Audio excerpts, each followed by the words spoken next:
What's going on, Muscle Monsters? Alain Gonzalez here, and welcome to another Q&A. If you want to get your questions answered in a video like this one, make sure to follow me on Instagram at Muscle Monsters. And whenever I post some kind of a picture or status stating that it's time to take your questions, just leave your question and I'll answer them here. All right, this one is long overdue. So without further ado, let's jump right in. First question, would love to know more about your training program. All right, I actually recently did an entire video where I go over my current training program. I also believe that I linked or put in the description all the details for that training program. So rather than go over it again, I'm going to link that video down below. Go there, and in the description of that video, you are going to find my training split. Next question, what's the best simple exercise for a 3-day split session?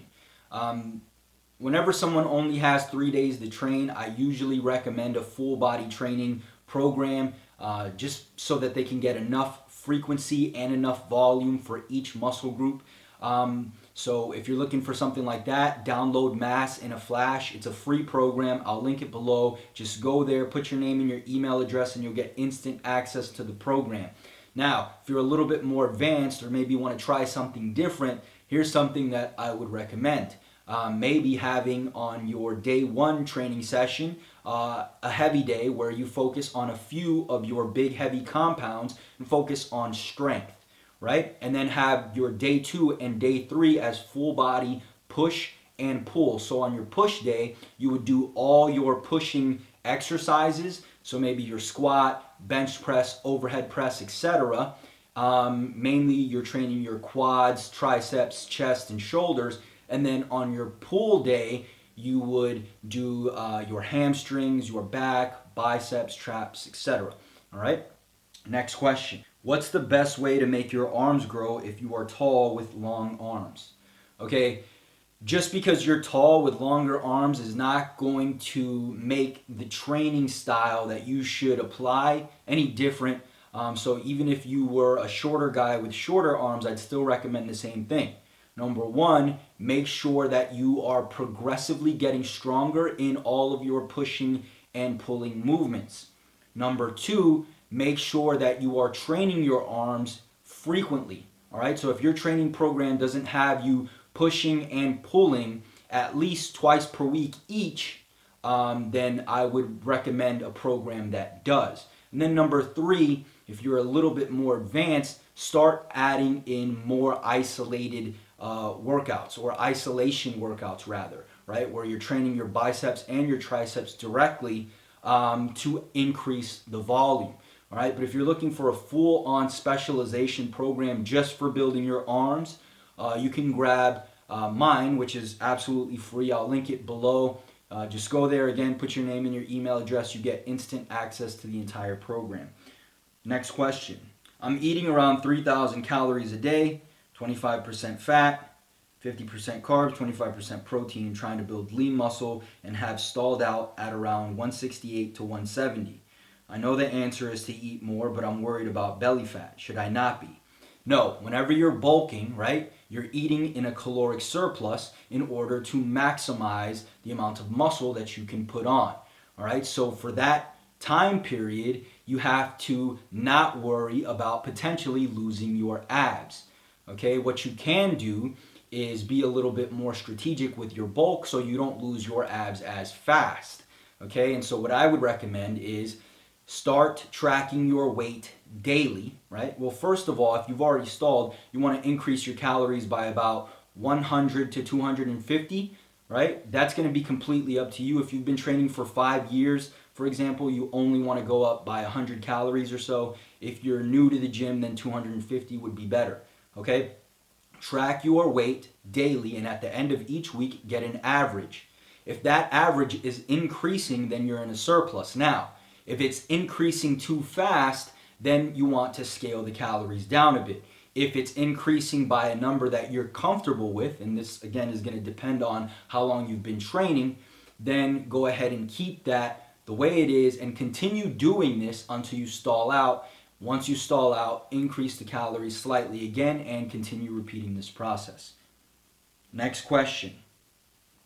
Full body workouts versus split routines. I'm always going to go full body over splits, mainly because number one, you're getting to practice the main movements more frequently, which allows you to get better at these movements and progress faster. Number two, more elevated protein synthesis, so you are going to be in a state where you're actually building muscle for each muscle group much more frequently.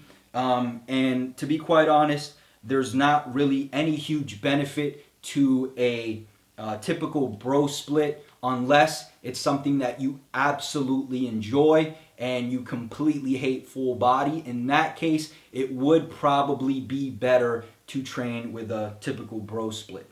Next question. When I do squats with heavy weights, I fall forward, but my hips don't shoot up. Is it acceptable, or should I work on my form? This is going to depend, and so this is a perfect opportunity for me to do this. This is going to be for everyone watching, including the person who asked this question. I want to critique your form and give you some pointers on perfecting your form with any lift that you have questions or doubts about. Okay? But here's what I want you to do. I want you to video yourself, right? Record yourself performing the lift and send it to my email, musclemonsters@gmail.com, and I will personally go over it, see what things we can tweak or fix in order to ensure that you're performing that exercise effectively. And again, this is for anybody who's watching this video. So that's that. Next question. How to calculate BMR. Different online calculators give various figures and say that I found the BMR. How much should I eat to have a surplus? Okay. So here's the deal, all right? Forget about trying to find your BMR through a calculator or a calculation, all right? It's not going to be accurate. What I would recommend is, rather than spinning your wheels or trying to find the perfect calculator or formula, just find your starting calories, eat that many calories every day while tracking your weight daily. At the end of the week, get an average, all right? Do that for 2 weeks. Once you get your second average, you can compare and see what's happening with, say, 3,000 calories. If your average hasn't gone up, then this is your maintenance, okay? Then you're eating at maintenance, and if you want to lose fat, for example, you would slightly decrease the amount of calories you're consuming to put you in that deficit. The opposite is true if you want to build muscle, right? You want to be in a surplus, so if that's your maintenance, you want to increase your calories, right? And that's going to put you in a surplus, assuming that you keep your physical activity relatively similar. So if all you're doing is your 5 days of training and they're the same week by week, then this is going to be more accurate than trying to figure out your BMR. All right? What I would recommend as a starting point is multiply your body weight by 16, start there with that number of calories and see what happens, and then adjust accordingly. Now, you ask about how much weight you should aim to gain. This is going to depend on how long you've been lifting. If you're relatively new to lifting, then maybe a pound per week would be fine. If you've been training for a couple of years, maybe half a pound. And if you're a more advanced lifter, then maybe a quarter of a pound a week would be more than enough. Next question. Should you track progress by measuring your muscles? Absolutely.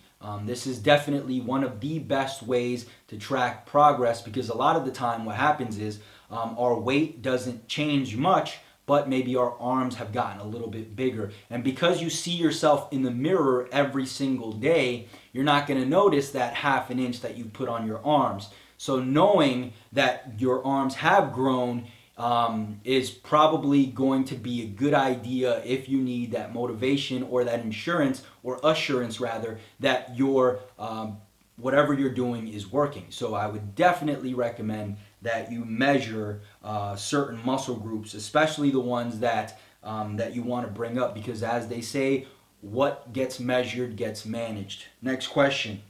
Can lactose intolerant people take whey? I'm a vegetarian and struggle to get the required protein per day. Yes, you can take whey, but make sure that it's whey isolate. All right, the one I recommend is Whey Plus by Legion Athletics, simply because it just tastes better than all the other brands that I've tried. But if you don't want to take any form of whey. There's also vegetarian or vegan protein powders that will in fact help you reach your protein calories for the day. So that's pretty much it, guys. I hope you enjoyed.